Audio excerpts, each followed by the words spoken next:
Anda masih bersama Sudut Pandang dan saya masih bersama Nurul Izzah. The people of Malaysia had chosen their representatives in the parliament from the opposition. But how do you keep your promises and make sure that you're going to keep your promises as you have promised them in your campaign?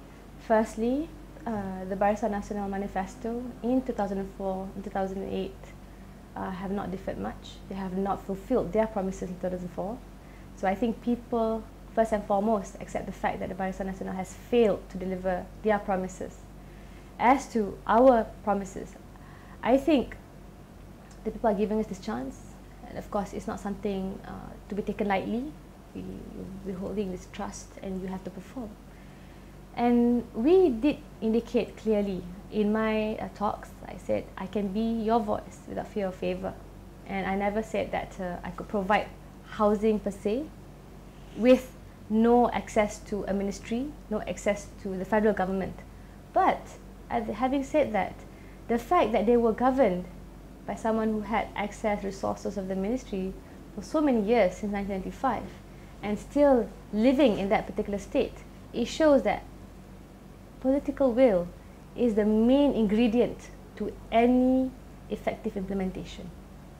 So I believe we have the political will, and I believe that the people are now putting their trust in our hands to see whether we will deliver.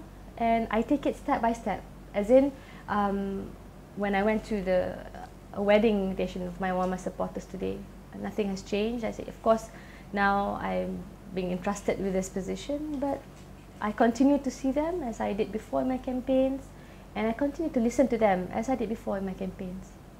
Let's look up internally. So the coalition of the opposition party is made up by several parties that are not and have their own interests. So how do you keep up the balance between internally with the opposition party? Actually, we've been doing it rather well. I mean, because after yesterday, last night, things are still peaceful. People are just going on their ordinary business. And discussions are, of course, rampant. People are still continuing to discuss in different states, what are the leadership taking place. But it's all done in a cordial manner. And I believe one of the strengths of the opposition is real compromise. Because you're talking about talking to each other as equal partners, not per se, if you're the ruling coalition, which particular component party has upper hand. So we don't practice that.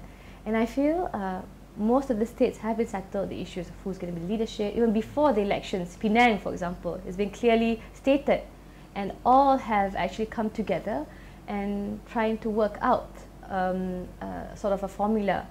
If you must know, one of the reasons why the decision of the elections were delayed, because SPR claims that we do not have a proper coalition, and we solved that problem by just one phone call to Tan Sri Rashid. This is important to show that whatever problems that may be raised, we can solve it. And that's important, to realize there are problems, not to turn a blind eye to these problems, and accept and be ready to solve them. And I think we don't subscribe to sweeping everything under the carpet. You face the problems in a civilized manner and you find a solution. You know, when it comes to the national issue, it's not going to be easy to accommodate all the interests of all members of the coalition opposition party. For instance, you have DAP and you have PAS and the PKR. PAS obviously wants an Islamic state. They did not subscribe to that in their manifesto. I think you should check latest in terms of what are the recent developments brewing up in PAS. How? Well, some analysts say that they deliberately changed their manifesto just to get more voters. That is up to assumptions, perceptions. But for me, the fact that even Chinese voters have given their trust to PAS says a lot. You talk about a new leadership in PAS, a new younger group of professionals that have actually tried to mold the party in a more moderate manner. And you have to appreciate this. It's not easy. PAS has been in existence for 50 years. And to, they have subscribed and they have believed in the democratic process and they've undergone this democratic process. And I think the AP appreciates that. And now you talk about different states, which party has the majority, and almost all problems have been solved. And in Malaysia, we have a clear-cut policy for federal government and what is under their jurisdiction, and state government. So I don't see any problem with that. Anwar Ibrahim is one of the key figures in the opposition party. So how do you see yourself as the daughter of Anwar Ibrahim in the parliament, standing side by side with him, and how do you deal with it? One thing I'm proud of is the fact that my father does not hold political office, and he did not use any influence in getting me a safe seat. I got a seat that was likened David versus Goliath. I mean, it's considered politically suicidal. So I'm proud of our achievements, my team, and then the people of Lembah Pantai. It's amazing. That's one thing.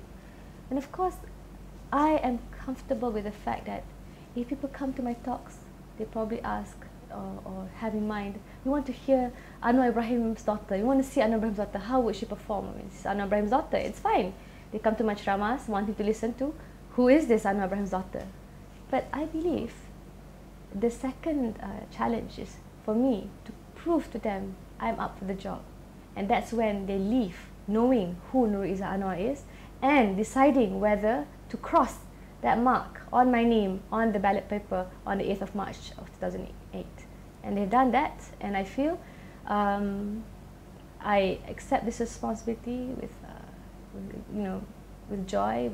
I'm very humbled by the victory, and I'm already starting to do my work. Thank you, Nurul Izzah, for your time. Thanks. Terima kasih kepada pemirsa. Sudut pandang akan berlanjut ke segmen berikutnya dengan narasumber lainnya.